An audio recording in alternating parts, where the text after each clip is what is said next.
வேண்டும் என்பதாக நபிகள் பெருமானார் ஸல்லல்லாஹு அலைஹி வஸல்லம் அவர்கள் சிறந்த கணவனுக்கு முதலாவது அடையாளத்தை சொல்லி காட்டினார்கள்.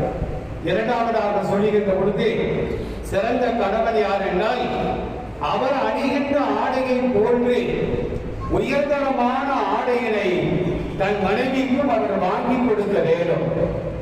அடுத்ததாக குடும்பம் என்று சொன்னால், வாழ்க்கை என்று சொன்னால், கணவன் மனைவிக்கு மத்தியிலே பிரச்சனைகள் வரத்தான் செய்யும். பிரச்சனைகள் வந்தால்தான் அது வாழ்க்கை.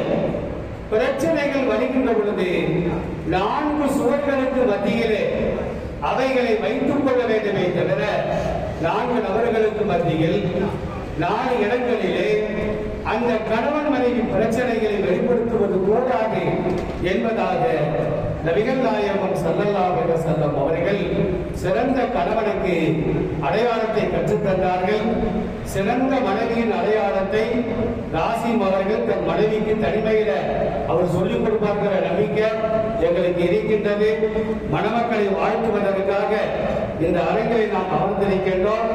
நபிகள் நாயகம் ஸல்லல்லாஹு அலைஹி வஸல்லம் அவர்கள் மணமக்களை வாழ்த்துகின்ற பொழுது பாரக்கல்லாஹு லக் வ பாரக அலைக்குமா வ ஜமஅ பைனக்குமா ஃபீ கைரின். மணமக்களே, அகத்திலும் புறத்திலும் அல்லாஹ் உங்கள் இருவருக்கும் அருள் புரிவானாக. அரபில லக்க அலைக்க அப்படின்னா உரிமைகளையும் கடமைகளையும் குறிக்கும். அரபி இலக்கணம் சொல்லி காட்டும். கணவனுக்கு கடமைகள் இருப்பதை போன்று சில உரிமைகளும் உண்டு. மனைவிக்கு சில கடமைகள் இருப்பதை போன்று உரிமைகளும் இருக்கிறது. ஆக கணவனுடைய மனைவியுடைய கடமைகளிலும் உரிமைகளிலும் அல்லாஹ் பரக்கத் செய்வானாக.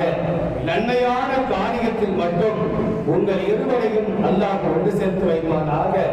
வாழும் காலமெல்லாம் உடல் ஆரோக்கியத்தோடு படைத்த இறைவனை மட்டும் நின்று வணங்கி வழிபடக்கூடிய நல்ல கம்பெனிகளாகவும் உங்கள் இருவரின் மூலமாக உலகம் உள்ளளவும் நாட்டிற்கும் சமுதாயத்திற்கும் நற்பணிகள் ஆற்றக்கூடிய நல்ல சந்ததிகளை அல்லாஹ் உண்டாக்க வேண்டும்.